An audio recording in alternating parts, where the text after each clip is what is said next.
ఆయన police constable. నిత్యం ప్రజల మధ్య ఉంటూ ప్రజా సమస్యలను పరిష్కరించే డ్యూటీ ఆయనది. కానీ ఆయనే తప్పుదారిని ఎంచుకున్నాడు. నిత్య పెళ్లి కొడుకు అవతారం ఎత్తి 1 కాదు 2 కాదు ఏకంగా 4 పెళ్లిళ్ళు చేసుకున్నాడు.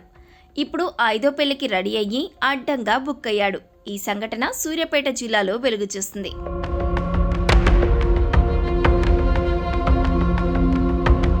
ఈ ఫోటోలో బొట్టు పెట్టుకొని ఎంతో బుద్ధిగా కనిపిస్తున్న ఈ వ్యక్తి పేరు కృష్ణంరాజు. ఇతడు సూర్యాపేట జిల్లా నడిగూడెం పోలీస్ స్టేషన్లో కానిస్టేబుల్గా పనిచేస్తున్నాడు. ఆయనకు నల్గొండ జిల్లాకు చెందిన ఓ మహిళతో మొదటి వివాహం జరిగింది. అయితే పెళ్లి జరిగిన కొద్ది రోజుల్లోనే ఆమె నుంచి విడాకులు తీసుకున్నాడు. ఆ తర్వాత ఖమ్మం జిల్లాకు చెందిన మరో మహిళను వివాహం చేసుకున్నాడు.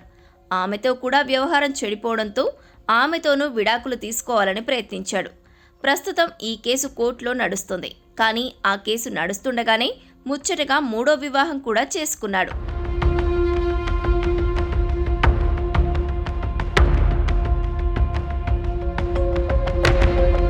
అంతటితో ఆగలేదు. సూర్యాపేటకు చెందిన ఓ మైనర్ బాలికను 4వ వివాహం కూడా చేసుకున్నాడు. ఇది చట్టవిరుద్ధం అని తెలిసినా 10వ తరగతి అమ్మాయిని పెళ్లి చేసుకున్నాడు. అంతేకాదు ఆ బాలికను శారీరకంగా హింసించడం మొదలుపెట్టాడు. దీంతో మొగుడు వేధింపులు తట్టుకోలేక ఆమె కూడా పుట్టింటికి వెళ్ళిపోయింది. దీంతో ఆమెను కూడా కృష్ణంరాజు దూరం పెట్టేశాడు.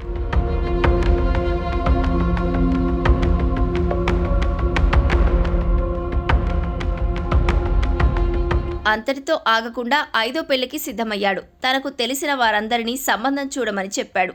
ఇప్పటికే 4 పెళ్లిళ్ళు చేసుకున్నావు కదా అని అడిగితే ప్రామిస్, ఇక ఇదే లాస్ట్ పెళ్లి అంటూ మాయమాటలు చెప్పాడు.